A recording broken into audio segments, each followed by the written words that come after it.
Hi, my name is Richard Trujillo. I'm the Senior Product Manager for Viterra RC, and today we're going to talk about the optional Twin Hammers rear sway bar kit. The part number is VTR334001, and we're going to talk about how to install it and also what it does. When you are running the Twin Hammers out in the rocks and other types of areas, the articulation, you want it to work really well and free. So that's the way it comes out of the box. It's designed to go quickly from rock pile to rock pile.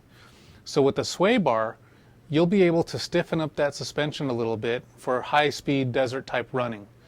It comes with multiple bars, which I'll explain here in a second. But ideally, depending on your situation, you may want to run the sway bar for jumping, high-speed rock hopping, and that type of stuff. So let's take a look at what's included with the kit, and then we'll go from there. So here's what's included with your kit. You'll get 3 sway bar option choices to choose from.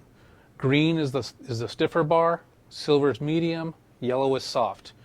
Ideally, you may want to start with the yellow one if it's your first time, because it's going to be the softest one. It's not going to stiffen up the suspension too much, and it's going to give you a decent amount of articulation.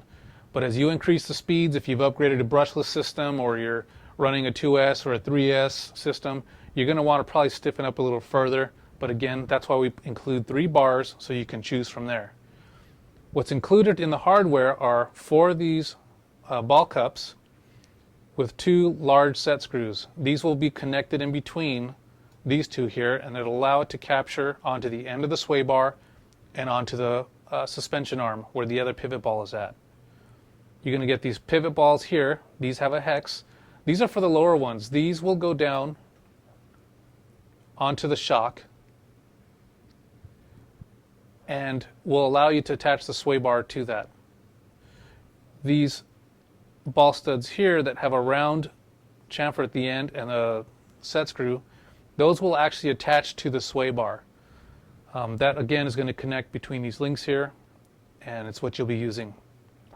We've also included these little plastic pieces here with these cap head screws and these set screws here. These will actually capture the sway bar to the chassis itself. The set screws will be used in the center here to take up any play between the large sway bar and the small sway bar.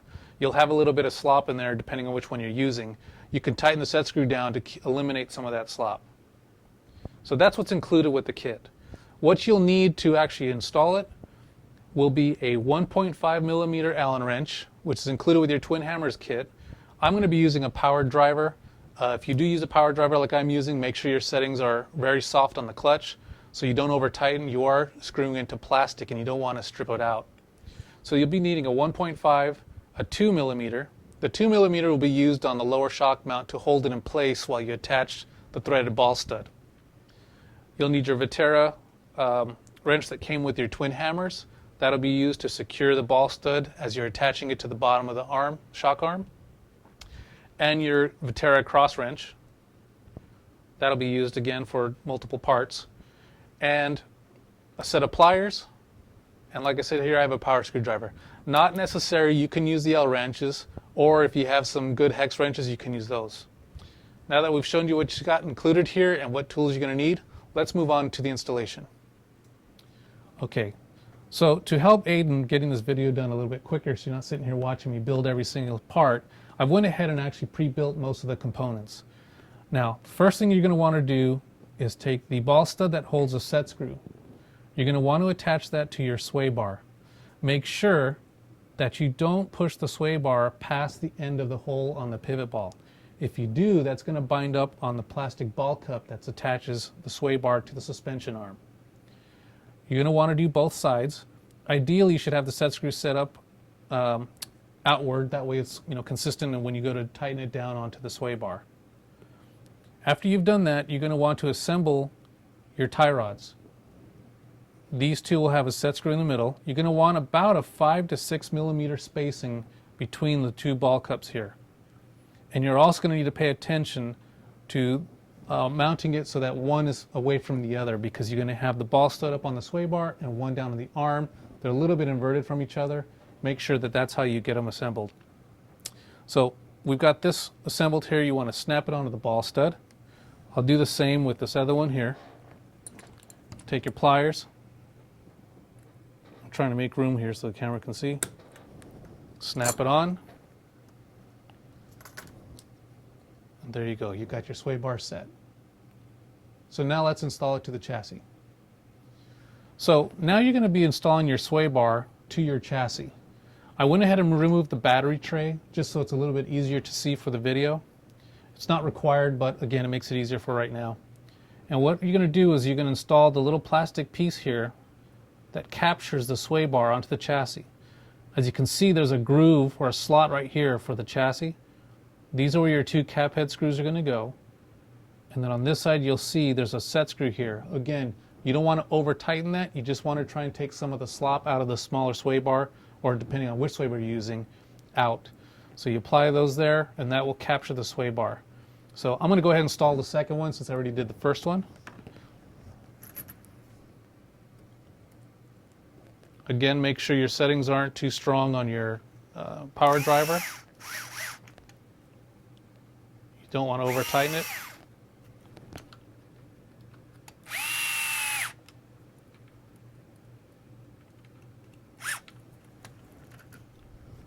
So as you can see, I went ahead and installed those plastic parts there, and now it's got the sway bar attached. Now let's move on to actually attaching it to the suspension arm. Okay, now we have the sway bar mounted. I went ahead and attached our plastic links to the lower suspension arm and the sway bar. You'll see here, this is where you eliminate the lock nut from your original suspension arm the way it was attached. You're going to remove that lock nut and you replace it with the ball stud that we include in the kit. Once you've tightened that down, you just snap the ball stud or ball cup onto it and you're good to go. So I'll show you on this one here. Bear with me. Try and make a view for the camera. Take your ball stud and you screw it onto the end here. And then,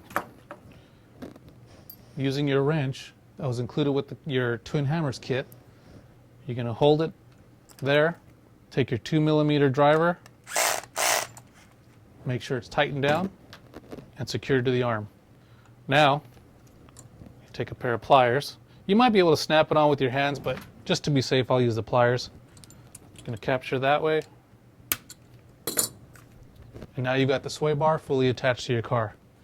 So remember, you're going to want to try the different sway bars.